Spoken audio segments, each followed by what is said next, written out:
Berian pakan setelah perawatan air mingguan ya. Jadi untuk perawatan air mingguan di hari ke-21 ini saya dilakukan di sore hari ya. Memang harusnya pagi hari ya. Karena nanti pembuangan air, pemberian probiotik dan garam itu nanti bekerja aktifnya di siang hari. Tapi karena memang di hari ke-21 saya sibuk, siangnya tidak bisa merawat air mingguan, jadi saya lakukan di sore hari. Tapi tetap ya, air mingguan tetap dijaga ya, tetap dilakukan karena memang di situ basic atau SOP ya. Jadi banyak juga yang bertanya, Om, kalau nggak dilakukan nggak apa-apa, bagaimana ya begitu? Ya nggak apa-apa gitu kan, tapi resikonya nanti sendiri-sendiri ya. Kalau saya orangnya standar, ngikutin standar saja SOP. Nanti ada juga yang bertanya, Om, ikan saya begini-begini bagaimana? Nah di situ itu karena memang pada dasarnya semua itu memang ada standar ya. Menurut saya hidup saja ada standar. Misalkan begini, beli kue ya harganya 5.000 sampai 10.000 standarnya begitu. Nah, kalau belinya uangnya 2.000 ya nggak bisa ya, seperti itulah. Ini logikanya begitu ya. Nah jadi kita ya bicaranya kemana-mana, tapi memang standar ya standar begitu. Kalau standar saya mau dia harusnya buang air, perawatan air mingguan tidak dilakukan, pasti resikonya akan kurang baik ya begitu.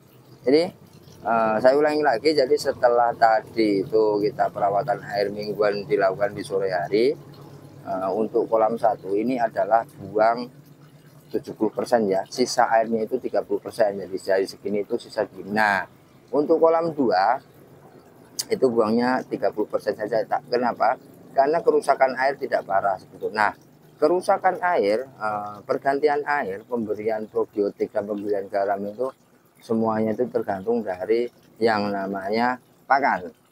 Pakan ini diberikan ke ikan, semakin banyak pakan itu semakin banyak fases, semakin banyak fases nanti semakin banyak padatan yang dihasilkan oleh ikan, seperti itu ya. Jadi kenapa ada tebal standar, ada tebal longgar, kita lihat dari awal sudah saya share bahwasanya kolam 1 ini adalah tebalnya 900, kalau ini 450. Nah disarankan buat teman-teman pemula supaya teman-teman pemula itu, nih kita lihat nih 900 loh, bayangin banyak ini ya.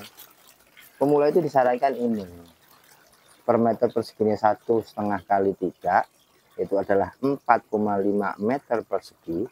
Per meter perseginya itu ada 104,5 kali 100 berarti 450 ekor. Nah untuk standarnya nanti kalau sudah panen sekali 2 kali atau sudah profesional ya boleh 200, 250 atau 300 ya. Nah itu dengan syarat ya, banyak teman-teman juga bertanya, oh itu kan volume Om, bukan luas ya. Enggak apa-apa kalau saya pakai luas, tapi dengan syarat tinggi air minimal 50, dengan harapan nanti ketika tebal 200 standarnya, ketika ikan sudah besar ya sekilo isi 30, air dinaikin gitu kan, harusnya 50 jadi 60, jadi volumenya itu bertambah. Menurut saya begitu logikanya. Kalau sudah dihitung pertama volume itu pasti air paling tinggi, misalkan 70 ya 70 kali segala macam, nah dia tidak ada kelonggaran gitu loh. Seperti menurut saya begitu ya, tapi beda-beda ya, beda-beda pakem, tapi yang pasti hasil itu nanti akan berbicara seperti itu. Kalau saya pengalaman saya begitu, dicampurkan begitu, jadi ya apalah ya memang begitu. Nah begitu ya. Jadi pemberian pakan 4-5 jam setelah pengurasan air, pemberian pakan dan probiotik ya. Tapi disarankan buat teman-teman jika lakukan pagi hari ya, kalau memang terpaksanya sore atau malam tidak masalah, yang penting ikan puasa dulu minimal 5 jam atau 4 jam ya. Ya kalau bisa lebih ya 8 jam bagus.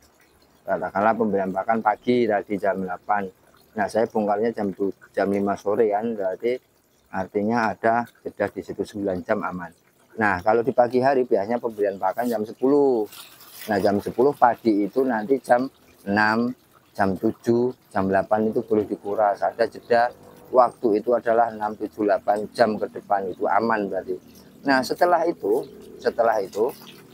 melakukan perawatan air mingguan nanti juga puasa lagi 4-5 jam. Nah kebetulan itu sudah saya hitung 5 jam, jadi baru pemberian makanan ini lihat hasil airnya airnya jernih ya. Nanti kalau bagi teman-teman yang baru mengikuti saya, ada di video sebelumnya sebelum perawatan air ini pekat banget, hijau banget itu ya.